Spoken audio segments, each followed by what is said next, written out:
Hello everyone, welcome back to our channel English माध्यम के platform पे हम प्रैक्टिस एक्सरसाइजेस परफॉर्म कर रहे हैं, प्रैक्टिस कर रहे हैं। ठीक है, उसी कड़ी में आज एक नया सेशन स्टार्ट करते हैं with thought of the day, that is work hard in silence and let your success make the noise. जिसका मतलब है कि आराम से शांति से अपना मेहनत करते रहो, लोगों को मुंह से जवाब देने की ज़रूरत नहीं है। जब आप सक्सेसफुल हो जाएंगे ना, तब आपकी सक्सेस अपने आप सभी लोगों के मुंह बंद करने के लिए काफ़ी है। ठीक है, तो किसी भी चीज़ के ऊपर ध्यान मत दीजिए, कोई भी नेगेटिव थॉट अपने अंदर मत आने दीजिए और लोगों की बातों को अपने से इंटरफेयर ना करने दीजिए। तो सबसे पहला आज का क्वेश्चन है। अब देखो, हुआ क्या है कि मिनिस्ट्री ऑफ फाइनेंस ने कुछ एक जो prevention of money laundering act के तहत में जो वर्चुअल एसेट्स है उनको लाने की बात की गई है। ठीक है, तो उसी के ऊपर ये सारा का सारा पैसेज है, जैसा कि शीतल मैम ने एक्सप्लेन किया ही हुआ है। ठीक है, तो हम स्टार्ट करते हैं क्वेश्चन नंबर 1 से। What is the purpose of financial ministry's notification regarding virtual digital assets। बोल रहे फाइनेंशियल मिनिस्ट्री की जो नोटिफिकेशन है वर्चुअल डिजिटल एसेट्स के ऊपर, उसका पर्पस क्या है। तो क्या उसका पर्पस है to ban all transactions involving virtual digital assets. उनको सबको बैन करने का उनका पर्पस है? नहीं, उनका पर्पस है रेगुलेट करने का। ठीक है, तो to regulate all transactions involving virtual digital assets, बिल्कुल सही। To investigate all transactions involving virtual digital assets, मतलब उनकी जांच करना हर एक ट्रांजैक्शन की जो वर्चुअल डिजिटल एसेट्स को जिसमें वर्चुअल डिजिटल एसेट्स का यूज़ हुआ है। लेकिन ऐसा भी नहीं है। To freeze all transactions involving virtual digital assets, यानी कि उन सभी ट्रांजैक्शंस को रोक देना जिनमें वर्चुअल डिजिटल एसेट्स का इन्वॉल्वमेंट है। तो ये भी गलत है। That means B, to regulate all transactions involving virtual digital assets. Question number 2, what is the reason for global system with loopholes for criminals and terrorists to abuse virtual digital assets। बोल रहे जो क्या कारण है कि जो global system है, ठीक है, उसमें काफ़ी लूप होल्स हैं जिनको क्रिमिनल्स और टेररिस्ट यूज़ कर सकते हैं या अब्यूज़ कर सकते हैं वर्चुअल डिजिटल एसेट्स का यूज़ करते हुए। ठीक है, यानी कि वर्चुअल डिजिटल एसेट्स के ज़रिए उन लूप होल्स के थ्रू ग्लोबल सिस्टम का वो मिसयूज़ कर सकते हैं।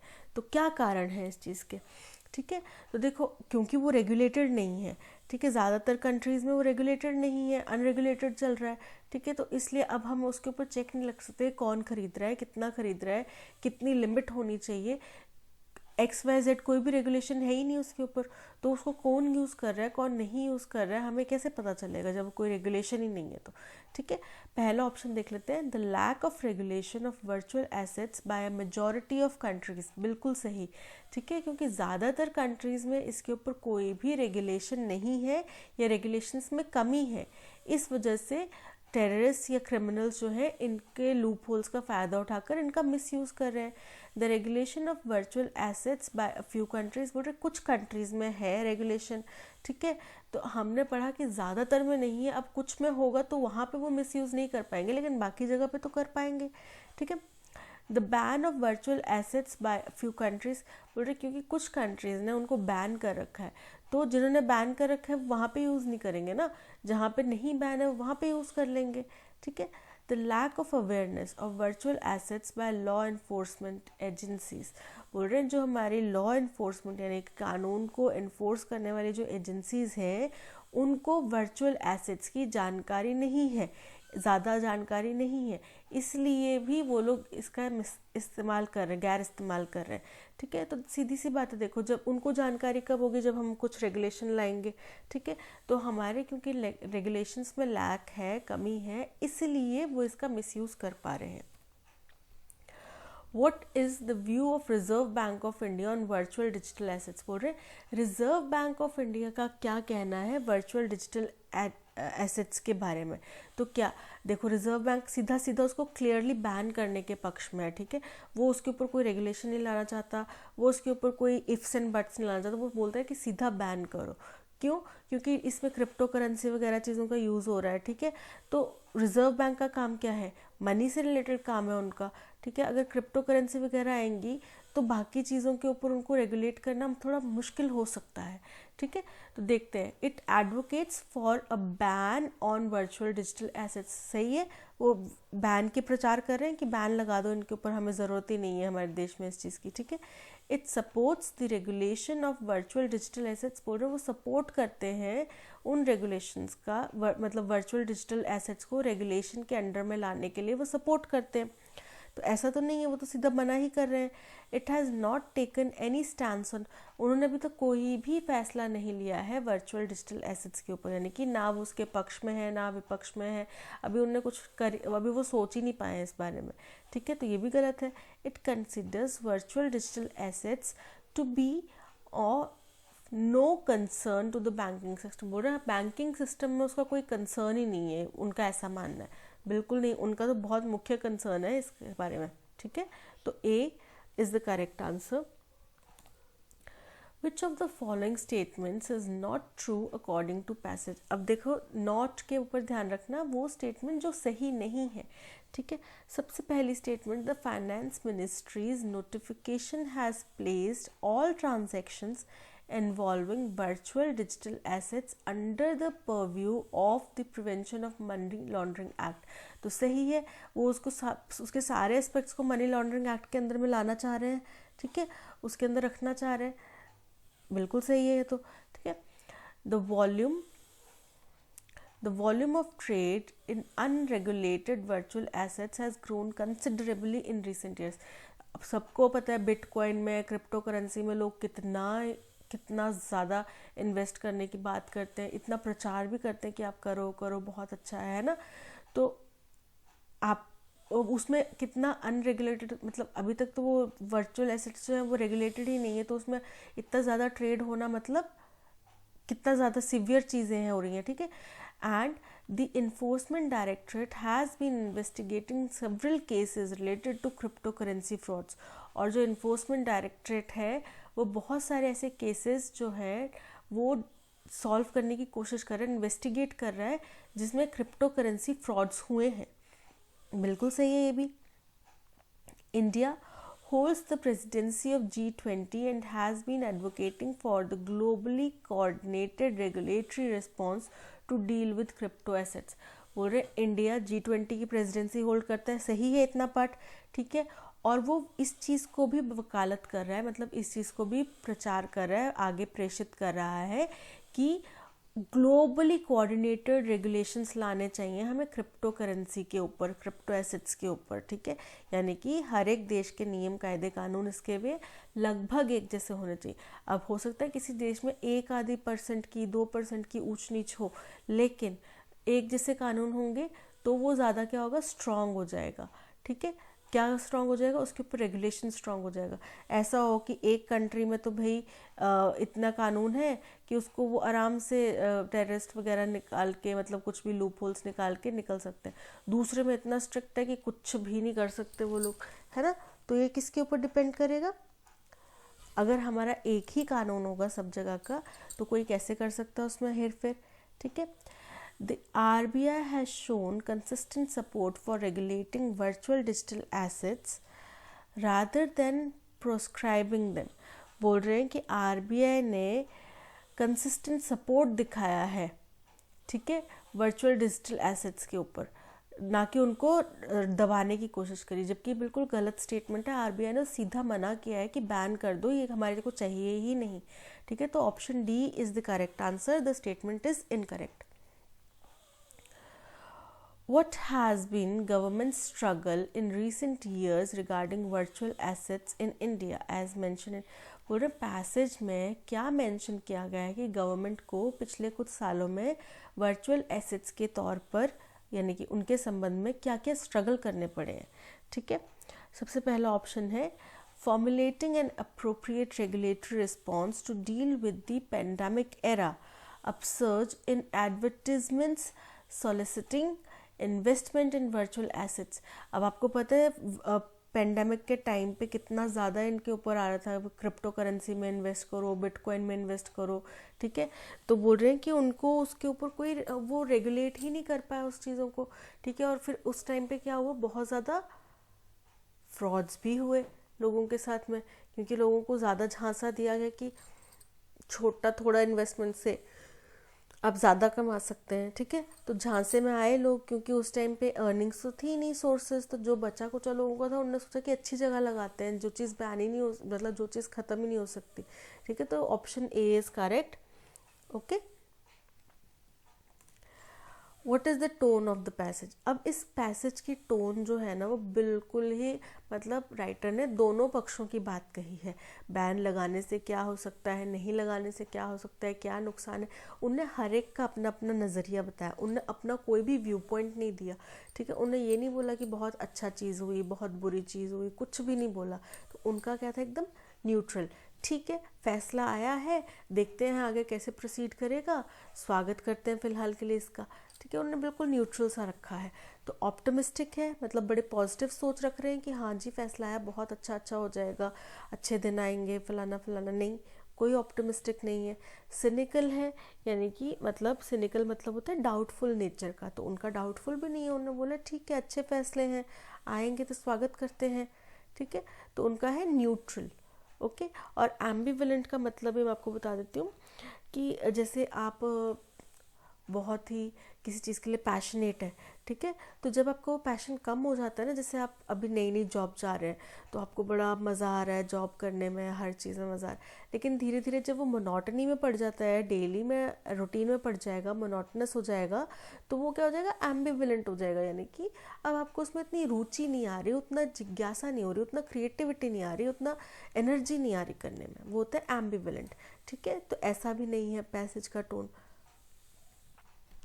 What is the main theme of the passage. अब मेन थीम क्या है कि जो वर्चुअल एसेट्स हैं उनको उसके अंदर लेकर आना, रेगुलेशन के अंदर आना, और वो रेगुलेशन कैसा होना चाहिए, पूरी दुनिया में एक जैसा होना चाहिए, ठीक है। यही उनका कहने का मतलब है। The challenges of regulating virtual digital assets, कि वर्चुअल डिजिटल एसेट्स को रेगुलेट करने में, नियम कायदे कानूनों के अंदर में लाने में क्या क्या हमें चैलेंजेस फेस करने पड़ेंगे, ये तो नहीं है, ठीक है। The potential for virtual digital assets to be used for criminal purposes, बोल रहे हैं कि वर्चुअल डिजिटल एसेट्स को किस हद तक क्रिमिनल पर्पसेस के लिए यूज़ किया जा सकता है, उन्होंने इसका भी व्याख्या नहीं करी है, ठीक है। The need for globally coordinated regulatory response to virtual assets, बोल रहे हमें ज़रूरत है कि ग्लोबली कोऑर्डिनेटेड रेगुलेशंस लाई जाएं वर्चुअल एसेट्स के ऊपर, ठीक है। तो option C is correct.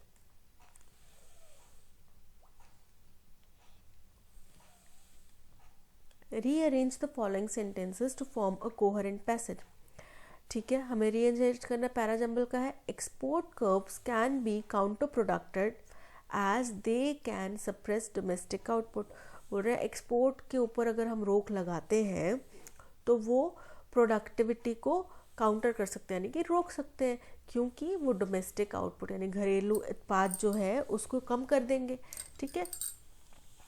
While total merchandise exports were up to 12.3% to $263 billion in the first 7 months of this fiscal, बोल रहे इस फिस्कल के पहले 7 months में, फिस्कल यानी फाइनेंशियल ईयर, ठीक है, उसके पहले 7 months में एक्सपोर्ट्स जो हैं वो इतने लेवल तक थे, यानी कि 12.3% तक थे, और जिसमें कि $263 बिलियन का हमने काम किया था, मतलब प्रॉफिट या इन्वेस्ट इनकम आया था। This increase falls to just 3%, और क्यों देखो 12.3% से सीधा 3% पर आकर गिर गया। व्हेन पेट्रोलियम इज, अगर हम पेट्रोलियम को बाहर निकाल दें तो, ठीक है। Exports have hit a speed breaker this fiscal after N impressive show in financial year 2022। अब देखो यहाँ से शुरुआत कर रहे हैं कि एक्सपोर्ट्स जो है वो एक रुकावट पे आकर रुक गए हैं, ठीक है, इस फाइनेंशियल ईयर में, जबकि उनने जो फाइनेंशियल ईयर 2022 है उसमें बहुत अच्छा हमें शो दिया था, यानी कि बहुत अच्छा काम किया था एक्सपोर्ट्स में, हमने बहुत अच्छा कमाया था। ठीक है, तो ये एक स्टार्ट हो गई पैसेज की कि हम एक्सपोर्ट्स की बात कर रहे हैं, हमारी कमाई की बात कर रहे हैं। ठीक है, तो सी इज़ फर्स्ट। अब देखो, अगर आप ऑप्शन देख रहे हैं तो ए में और सी में फर्स्ट आ रहा है। ठीक है, देख पा रहे हैं आप? ओके, तो हमारा मतलब इन दोनों में से एक होगा। अब दूसरा ऑप्शन दे रखा है ए, तो ए बोल रहा है export curbs can be counter productive. अब एक्सपोर्ट्स की पहले बात की हुई है, फिर उनके कर्व्स की बात होगी ना कभी, है ना? तो यहाँ पे ए तो फर्स्ट नहीं हो सकता। अब डी भी देख लेते हैं, second quarter export growth was done. अब यहाँ पे बोल रहे हैं सेकेंड क्वार्टर एक्सपोर्ट ग्रोथ की बात हो रही है, यानी कि ये भी सही नहीं होगा, है ना? एक्सपोर्ट की पहले कहीं तो बात हुई होगी, तो यानी कि सी इज़ फर्स्ट। ओके, तो ये दोनों तो कैंसिल आउट हो गए। अब इसके आगे देखते हैं, second quarter export growth was down to 3% against a 25% growth in Q1। बोल रहे हमारे एक्सपोर्ट्स को स्पीड ब्रेकर लग गया, जो सेकेंड क्वार्टर के एक्सपोर्ट्स हैं वो 3% तक नीचे गिर गए हैं। ठीक है, और जबकि वो पहले क्वार्टर में कितने थे, 25% की हमने ग्रोथ देखी थी। तो ये सेकेंड हो गया, यानी कि सी हो गया फर्स्ट, डी हो गया सेकेंड। तो अब देखो सी के बाद यहाँ पे आ रहा है ई, तो ये भी कैंसिल आउट हो गया, यानी कि हमारा ऑप्शन सी इज करेक्ट। अब हम आगे इनके सबको बना लेते हैं। ठीक है, the export slump in a number of products can be attributed to a drop in global demand.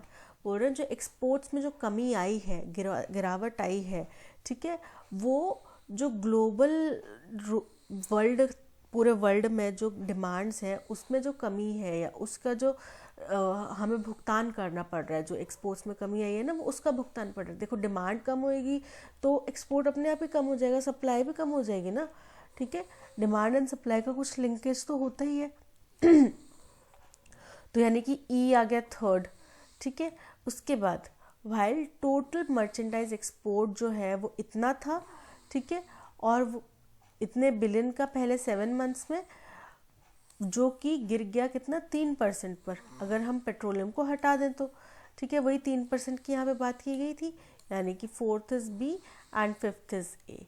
ठीक है, एक्सपोर्ट्स का एक्सपोर्ट कर्व्स जो है वो काउंटर प्रोडक्टिव हो सकते हैं अगर क्योंकि वो डोमेस्टिक आउटपुट को सप्रेस करते हैं। So option C is the correct answer. Rearrange the following sentence to form coherent paragraph. Overseas batsmen have struggled on spin-friendly Indian pitches। बोल रहे हैं जो बाहर विदेशी बैट्समैन होते हैं वो इंडिया की जो पिचेस हैं, यानी कि खेल के मैदान है जो क्रिकेट के, वो स्पिन फ्रेंडली हैं, उन पे उनको बहुत स्ट्रगल करना पड़ता है। With even scores of less than 200 enough to win matches. और इतना स्ट्रगल करना पड़ता है कि 200 रन का अगर स्कोर भी रखा गया हो ना, तो वो भी काफ़ी है मैचेस को जीतने के लिए। ठीक है, the notion of home advantage has been exploited to such an extent in recent times that it came back to bite the horse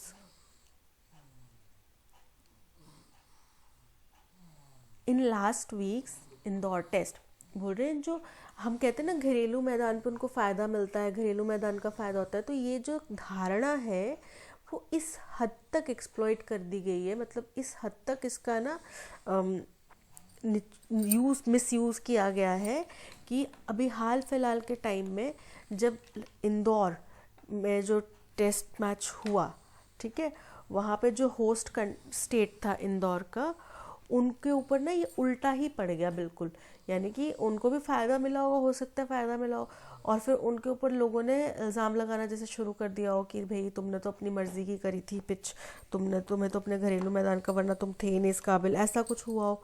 ठीक है, Indian pitches are renowned to be spin friendly, but extreme playing surfaces aiding spinners from almost the first ball have made a mockery of the principle of a fair contest between bat and ball। बोल रहे Indian pitches को तो पहले ही spin के लिए जाना जाता है, लेकिन जो उनकी अब जो एकदम एक्सट्रीम लेवल तक की सर्फेसेस जो हो गई हैं वो स्पिनर्स के लिए मददगार हो गई हैं। ठीक है, यानी कि आप ऑलमोस्ट पहली बॉल से ही आपको फ़ायदा मिलने लग जाएगा। जो बोलते हैं ना कि बॉल पुरानी होती जाती है तो फिर उसका ज़्यादा फ़ायदा होता है, ऐसा कुछ क्रिकेट की टर्मिनोलॉजीज चलती हैं, ठीक है। तो वो बोल रहे कि आपको पहली बॉल से ही इसका फ़ायदा मिल जाएगा और इसका मजाक उड़ने लग गया, made mockery of the principle. और इसने किस चीज़ का मजाक उड़ाया है? इसने मजाक उड़ाया है जो फेयर प्ले, फेयर गेम की बात हो, बैट और बॉल के बीच का फेयर गेम हो, उसका मजाक उड़ा दिया है। क्यों? अगर आपको बॉल को आप बढ़ोतरी दिए जा रहे हो, ठीक है, उनको फ़ायदा दिए जा रहे हो, तो डेफिनेटली आप फेयर प्ले के उसका मजाक उड़ा रहे हैं, ठीक है। These types of pitches do a great deal of disservice to Indian batsmen। बोल रहे इस टाइप की पिचेस जो हैं वो बहुत उनको मदद करती हैं इंडियन बैट्समैन को, ठीक है। Who struggle more on their own pitches than overseas, जो अपनी पिचेस पे बहुत ज़्यादा स्ट्रगल करते हैं बाहर की पिचेस के मुकाबले, ठीक है। यानी कि इंडियन बैट्समैन को यहाँ पे डिससर्विस, ओके, इंडियन बैट्समैन को यहाँ पे बहुत ज़्यादा मुशक्क़त का सामना करना पड़ता है, ठीक है, क्योंकि उनको अपने घरेलू मैदान पे ही ज़्यादा स्ट्रगल करना पड़ता है बजाय कि बाहर पे। And their average takes a hit, ठीक है, और उनका एवरेज जो है वो बढ़ जाता है। If Test finish in 2 days and a bit, it will impact vendors' income and disappoint fans who book tickets and accommodation assuming a 5-day contest। बोल रहे हैं अगर टेस्ट मैच कितने दिन का होता है? 5 days का होता है। बोल रहे हैं अगर 2 दिन और 2 या 2.5 दिन में ख़त्म हो जाएगा टेस्ट मैच, तो जो वेंडर्स हैं, ठीक है, जिनका सारा का सारा इनकम ही टेस्ट मैच के ऊपर चल रहा है, उनको क्या होएगा? निराशा मिलेगी। और फैंस जो 5-5 दिन की टिकटें, आपको पता है पहली बार तो टेस्ट मैच देखने जाते ही कितने कम लोग हैं, है ना, क्योंकि 5 दिन लगातार कौन बैठा रहेगा। अब जो कोई खेल प्रेमी गया होगा 5 दिन का मैच देखने, 5 दिन की टिकट कराई है, होटल बुक कराए हैं, ठीक है, टिकट्स खरीदी हैं, तो उनका कितना नुकसान होएगा, ठीक है। तो ये वो कहना चाह रहे हैं। अब देखो, अगर हम इसको पूरे को ध्यान से देखें तो Indian pitches are renowned to be spin friendly, but extreme playing surfaces aiding spinners from almost, तो इसने ये एक फर्स्ट स्टेटमेंट हो गई कि इंडियन पिचेस तो पहले से ही स्पिन के लिए जानी जाती हैं, लेकिन जो स्पिनर्स को इसमें मदद मिलती है, उसने जो फेयर प्ले वाले बैट एंड बॉल के बीच में फेयर प्ले का है उसका मजाक उड़ा दिया। फर्स्ट हो गया, ठीक है। उसके बाद जो होम एडवांटेज का जो नोशन है, ठीक है, कि होम पे ग्राउंड पे एडवांटेज मिलेगी, उसको हमने बहुत भरपूर फ़ायदा उठाया है। और इतना फ़ायदा उठाया है कि लास्ट वीक इंदौर टेस्ट जो हुआ उसमें फिर उनको मुँह की खा, मतलब उनको ऊपर ही वो उल्टा पड़ गया, ठीक है। हमने फ़ायदा उठाने की कोशिश करी, पिचेस अच्छी स्पिन वाली बना दी, विकेट्स गिरते रहे, मैच 2 दिन में ख़त्म हो गया।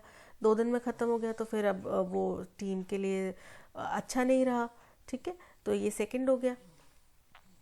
थर्ड, ओवरसीज बैट्समैन को यहाँ पे स्ट्रगल करना पड़ता है इंडियन पिचेस पे, ठीक है, जहाँ पे 200 का स्कोर भी बहुत बड़ा हो गया जीतने के लिए, ठीक है। ये 3 हो गया। उसके बाद में these type of pitches do great deal of disservice to Indian batsman, ठीक है, तो ये हो गया 4th। इफ टेस्ट फिनिशेस, और फिर क्यों है ये सब गलत क्यों हो रहा है, ठीक है, तो वो हो गया if Test finishes in 2 days, तो वेंडर्स क्या कमाएंगे, ठीक है, तो ये हो गया 5। यानी कि CBADE ये बी में है, ठीक है, तो B is correct. Rearrange the following sentence and form a coherent paragraph. Climate and price risks are not new to farmers, but their intensity and frequency have increased।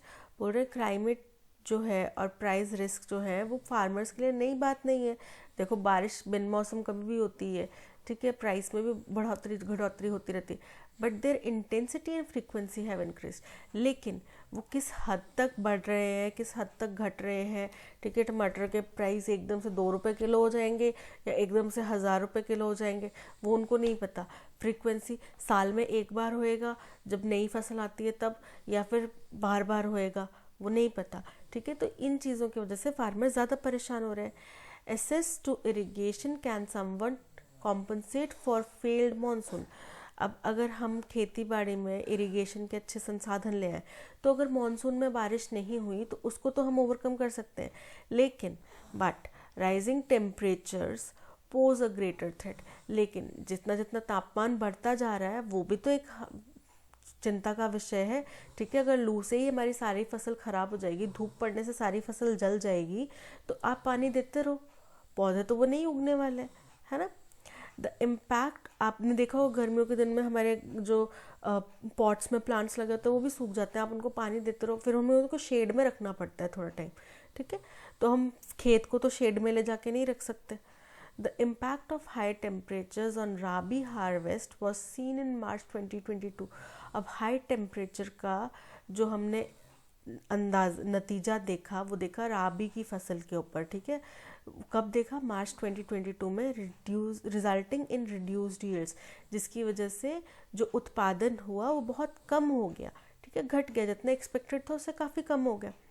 The Indian economy relies heavily on agriculture, हमारी Indian economy बहुत ज़्यादा agriculture के ऊपर depend करती है, ठीक है। अब देखो ये होगी एक इसकी बिगनिंग स्टेटमेंट की, इंडियन इकोनॉमी जो है वो एग्रीकल्चर पे डिपेंड करती है, which has become a gamble on the mercury, और ये क्या हो गया, ये गैम्बल बन गया है मरकरी के ऊपर, ठीक है। इसके बाद हो गया इरिगेशन तो सबके पास पहुंच जाएगी, लेकिन मानसून, जिसकी वजह से मानसून ठीक हो जाएगा, लेकिन राइजिंग टेम्परेचर जो है वो बड़ा भारी एक समस्या है, ठीक है। उसके बाद हो गया C, the impact of high temperature, जो हमने सबसे पहला देखा वो मार्च में देखा राबी क्रॉप्स के ऊपर, ठीक है।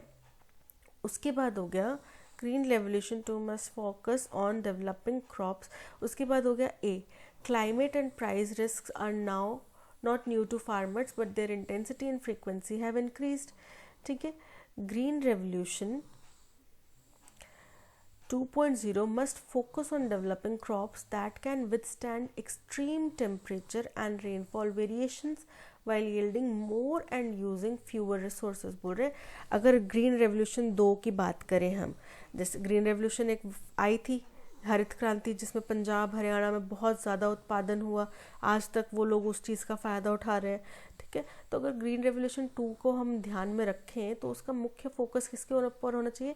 ऐसी क्रॉप्स डेवलप करने के ऊपर जो एक्सट्रीम टेम्परेचर्स को झेल सके, रेनफॉल वेरिएशंस पे भी अच्छी खपत हमें उपज दे सकें, ठीक है, अच्छा, और बहुत कम रिसोर्सेज यूज़ करने पड़े, ठीक है। हाइब्रिड की बात कर रहे हैं, ठीक है। तो ये हमारा पैटर्न रहेगा D B C A E, okay, D B C। अब देखो इसमें भी D B C ये रहा D B C A E, option D is correct. In the following passage some words have been deleted. Read the passage carefully and select the most appropriate option to fill in each blank. Phyllis का question है, Pakistan economy is on the dash. अब is on the age, एकदम खतरे के कगार पे खड़ी है, is on very bad situation, ठीक है। तो उनके हालातों के बारे में, हम परिस्थितियों के बारे में बात कर रहे हैं। Inflation is at 32%, forex reserve at just over $3 billion, can barely cover a month's import। Inflation जो है 32% तक पहुंच गया, और जो फॉरेक्स रिजर्व्स यानी फॉरेन रिजर्व्स जो है वो सिर्फ $3 बिलियन के आसपास है, ठीक है, उससे ऊपर है, ज़रा सा ऊपर है, जो कि एक महीने भर का अगर उनने इम्पोर्ट करना हो तो बस वहीं तक का गुजारा है। External debt is over a third of the GDP at about 125 billion amidst rising interest rates। और जो इनके ऊपर विदेशों से कर्ज का जो भार है, ठीक है, वो कितना है? वो उनकी जो जीडीपी है उसका तीसरा हिस्सा है, मतलब उसका थर्ड हिस्सा है, ठीक है, यानी 3 गुना है उसका, और जो उसकी कीमत है 125 बिलियन एमएस, और इसके ऊपर इंटरेस्ट रेट्स तो बढ़ ही रहे हैं, ठीक है, वो तो लग ही रहा है। And the country needs to service an estimated $7 billion of debt in a few months। और पाकिस्तान को अगले कुछ ही महीनों में कम से कम $7 बिलियन का जो कर्ज है वो वापस देना भी पड़ेगा, for which there is no money, जिसके लिए उनके पास पैसा नहीं है। एमिस दिस डैश, अब ये सब जो वहाँ पे उथल पुथल हो रही है, इसी बीच इन इंडियाज़ नेबरहुड, कहाँ पे हो रही है? इंडिया के पड़ोस में, एंड द लार्जर डेप्ट crisis in poor and developing countries, और इससे भी बड़े जो कर्ज के जो क्राइसिस चल रहे हैं पुअर या फिर डेवलपिंग कंट्रीज़ में, हमारे आसपास में, it is a bit surprising that the recent G20 talks have merely skimmed। और लेकिन ये बड़ा ही सरप्राइजिंग है, अचंभे वाली बात है कि जो अभी G20 में मीटिंग्स चल रही हैं उसमें इस चीज़ को छुआ भी नहीं गया, मतलब ऊपर से देख के दरकिनार कर दिया गया है। ठीक है, इनके ऊपर कोई रेजोल्यूशन निकालने की कोशिश नहीं कर रहे हैं।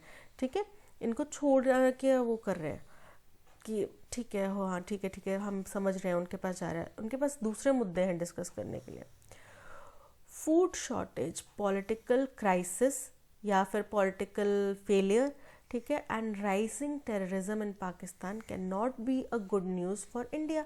अब देखो, हमारा एकदम पड़ोसी देश है, सरहद लग रही है, अगर वहाँ पे कुछ भी इस तरीके के क्राइसिस होते हैं तो हमारे लिए तो अच्छी बात नहीं है ना ये, क्योंकि उनका इम्पैक्ट हमारे ऊपर भी पड़ेगा। The IMF has dash its usual set of terms to release 1.1 billion at the outset। और IMF ने भी पेशकश करी होगी या IMF ने भी रूल निकाला होगा या कुछ मदद की पेशकश करी होगी, ये 1.1 बिलियन का वो देंगे। ठीक है, raising energy prices, slashing the currency and raising taxation. अच्छा, उन्होंने बोला कि आप 1.1 बिलियन ऐसे करके करो कि आप करो अपनी एनर्जी प्राइजेस बढ़ा दो। ठीक है, करेंसी को स्लैश कर दो, यानी कि जो मार्केट में करेंसी चल रही है उसको कम कर दो या फिर स्लैश कर दो। रेजिंग टैक्सेशन, टैक्स बढ़ा दो। अब लोगों के पास पैसे नहीं, वो टैक्स कहाँ से देंगे, है ना।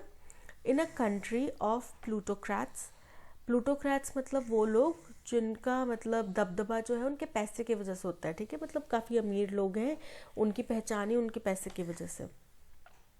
अब हम अनिल अंबानी, मुकेश अंबानी, अडानी, इन लोगों को पैसे की वजह से ही जानते हैं। ठीक है, the last seems a somewhat agreeable proposition. जो बोल रहे रेजिंग टैक्सेशन, बोल रहे ऐसे देश में जहाँ पे ज़्यादातर लोगों के पास बहुत पैसा है, तो वहाँ पे जो लास्ट वाला है रेजिंग टैक्सेशन वाला, वो ठीक है, वो समझ में आता है, अच्छा सही है। But same can not be set for the first 2 proposals. लेकिन पहले 2 प्रपोजल जो है कि एनर्जी प्राइसेस बढ़ा दो, करेंसी स्लैश कर दो, ठीक है, उनके लिए हम सही बात सही नहीं बोल सकते कि ये सही है। Energy price hikes will pose unconscionable hardships. बोल रहे हैं जो एनर्जी प्राइसेस में अगर बढ़ोतरी करें तो वो बड़ी ही अनरीजनेबल हार्डशिप्स, यानी कि उनको जिनको वो नहीं झेल पाएंगे ऐसी हार्डशिप्स हो जाएंगी उनके लिए, मतलब ऐसा जटिल माहौल बना देंगे। And add to political instability, और इसकी वजह से वहाँ की पॉलिटिकल क्राइसिस भी आ सकता है, वहाँ पर पॉलिटिकल इंस्टेबिलिटी हो सकती है। Currency devaluation will raise the prices of essentials which are being imported. अगर हम नोटबंदी जैसे बोल देते हैं, करेंसी डिवैल्यूएशन करते हैं, तो वहाँ पे जो ज़रूरी चीज़ें हैं जिनको इंपोर्ट किया जाता है, वाइल एक्सपोर्ट्स वो उनके प्राइस बढ़ जाएंगे, और जो एक्सपोर्ट्स है वो इतनी जल्दी तो हो नहीं सकते ऐसे मार्केट से जहाँ पे अभी फ्लक्चुएशन चल रहा है, या जो उस कंट्री से जिसमें प्रोडक्टिविटी अभी सही नहीं चल रही। ठीक है, वो एक्सपोर्ट इतनी जल्दी तो सही नहीं कर सकते। While there can be no denying the need for restructuring and fiscal consolidation. बोल रहे हैं हम मुकर नहीं सकते कि वहाँ पे दोबारा से मतलब रिकन्स्ट्रक्ट करने की या फिर फिस्कल कंसोलिडेशन करने की ज़रूरत है, इस बात से कोई नहीं मुकर सकता। The IMF's medicine seems drastic. जो IMF ने ये बताए ना पॉइंट्स, ये बड़े ही पेचीदा लग रहे हैं, बिल्कुल इम्पॉसिबल लग रहे हैं, and with proven track record of failure. और इनके ये जो कदम है बताए हैं IMF ने, वो पहले भी किसी देश ने अपनाए होंगे और जिनका रिजल्ट सही नहीं आया, फेल ही हुआ है। It is here that India and China with their growing heft as bilateral non-Paris club creditors, बोल रहे अभी ये मौका है कि इंडिया और चाइना, जिनकी अब दबदबा बढ़ रहा है एज देखो पेरिस क्लब के कुछ क्रेडिटर्स है, क्रेडिटर्स मतलब जो पैसा उधार देते हैं। ठीक है, पेरिस क्लब के अंदर में कुछ आते होंगे, वो इंडिया और चाइना उसके अंदर में नहीं आते, फिर भी वो एक देनदार के तौर पे सामने आ सकते हैं, अपना दबदबा जाहिर कर सकते हैं। Must try to dash the G20 towards new institutional frameworks. उनको ज़रूर कोशिश करनी चाहिए इंडिया और चाइना को कि वो G20 को एक न्यू इंस्टीट्यूशनल फ्रेमवर्क की तरफ लेकर जाएं, ठीक है, अपनी तरफ आकर्षित करें कि देखो हम ये चीज़ कर सकते हैं, we are capable enough of doing this, ठीक है। तो अब देख लेते हैं, Pakistan economy is on the dash. अब एवरेस्ट का मतलब होता है कि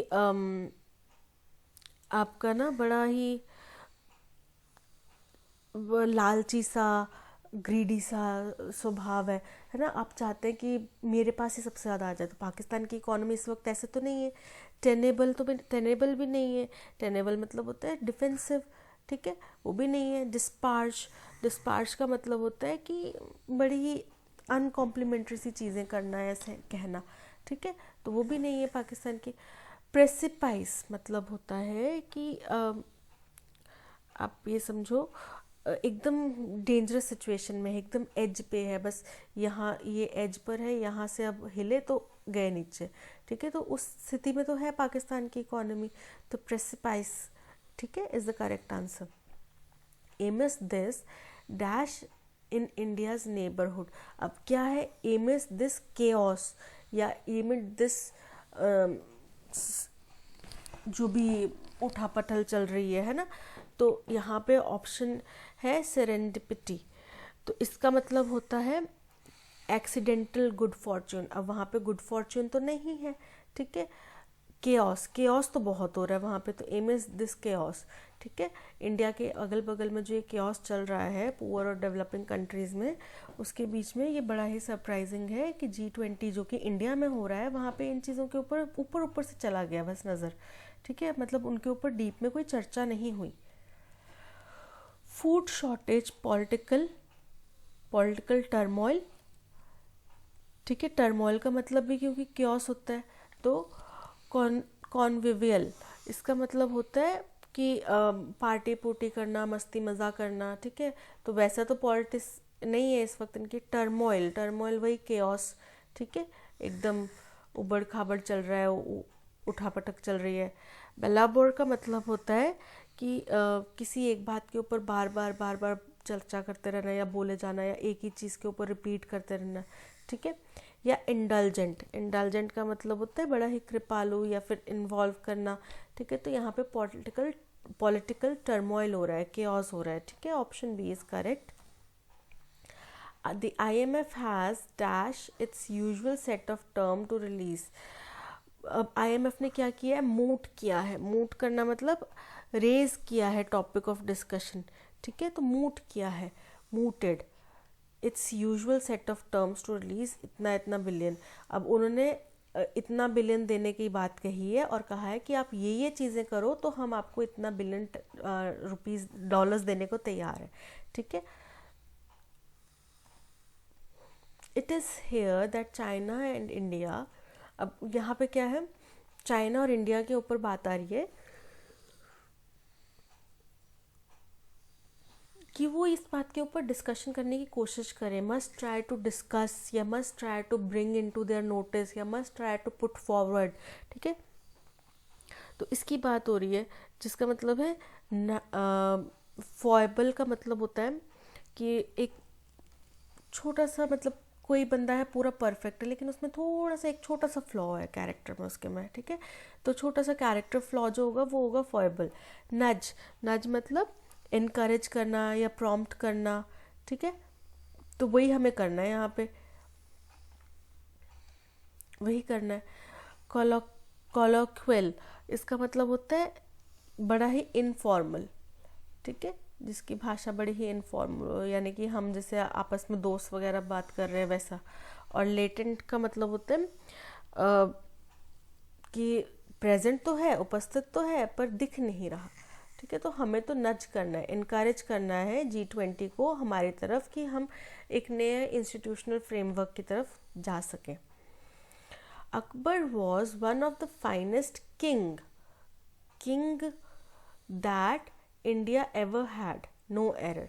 Akbar was one of the finest kings. अब किंग्स क्यों आएगा, क्योंकि जैसे कोई भी नाउन होता है जो वन ऑफ या फिर ईदर ऑफ या ईच ऑफ इनके बाद में आता है, ठीक है, ईच ऑफ, नाइदर ऑफ, ऐसे जो भी होते हैं ना, इनके बाद में जो भी नाउन आता है वो हमेशा प्लूरल वाला ही होता है, क्योंकि हम बात करें उन किंग्स में जो बहुत फाइनेस्ट किंग्स हुए, उनमें से एक किंग था। ठीक है, Akbar was one of the finest Kings, मतलब बहुत सारे किंग्स हुए, उनमें से ही एक कौन था, अकबर था। ठीक है, तो यहाँ पे किंग की बजाय किंग्स आएगा, यानी कि बी इनकरेक्ट है। The bunch of keys have been lost. देखो, बंच जब बात कर रहे हैं तो वो एक सिंगल है, क्योंकि कीज तो प्लूरल है, लेकिन बंच जो है वो एक है, एक ही गुच्छा होगा चाबी का, बहुत सारी चाबियों का एक गुच्छा होगा ना, एक बंच के अंदर बहुत सारी चाबियां होंगी, इसके अंदर कितनी सारी भी चाबियां हो, तो ये तो एक ही है। ठीक है, जब ये सिंगुलर है, बंच जो है वो सिंगुलर है, तो यहाँ पे जो वर्ब आएगा वो भी सिंगुलर आएगा ना। ये क्या हो गया, वर्ब आएगा वो भी क्या आएगा, सिंगुलर, तो हैव की जगह आएगा यहाँ पे हैज, यानी कि इसमें भी बी इनकरेक्ट है। वी ऑट सर्व, ऑट, अब देखो ऑट और जो है यूज्ड, इन दोनों के साथ में टू आता है, वी यूज टू सर्व या वी ऑट टू सर्व, इनके साथ में टू आता है साथ में। ठीक है, तो यहाँ पर आएगा ऑट टू, यानी कि ए में गलती है।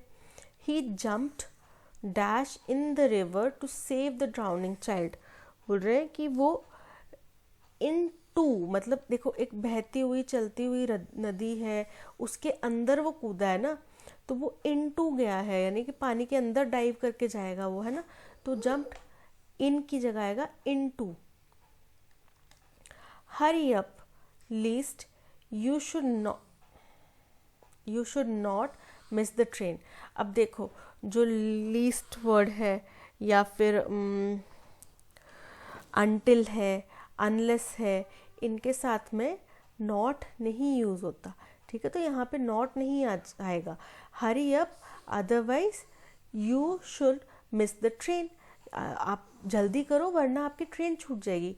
ऐसे नहीं कि जल्दी करो वरना आपकी ट्रेन नहीं छूट जाएगी, ऐसे तो नहीं होगा, जल्दी करो वरना आपकी ट्रेन छूट जाएगी। ओके, तो यहाँ पे नॉट नहीं यूज होगा, तो बी में एरर है। दैट्स ऑल, आज के सेशन में इतना ही। आप, आई होप आपको अच्छा लगा होगा सेशन। ठीक है, और पीडीएफ आपको टेलीग्राम चैनल पे मिल जाएगी इसकी। इसके अलावा प्ले स्टोर से हमारी ऐप ज़रूर डाउनलोड कीजिएगा, काफ़ी यूज़र फ्रेंडली ऐप है। अगर आपको इंस्टेंट एक फ़ोन की क्लिक के ऊपर ही अपना कंटेंट सारा प्रिपेयर करना है तो बहुत अच्छा मेथड है, आप ऐप डाउनलोड कर सकते हैं।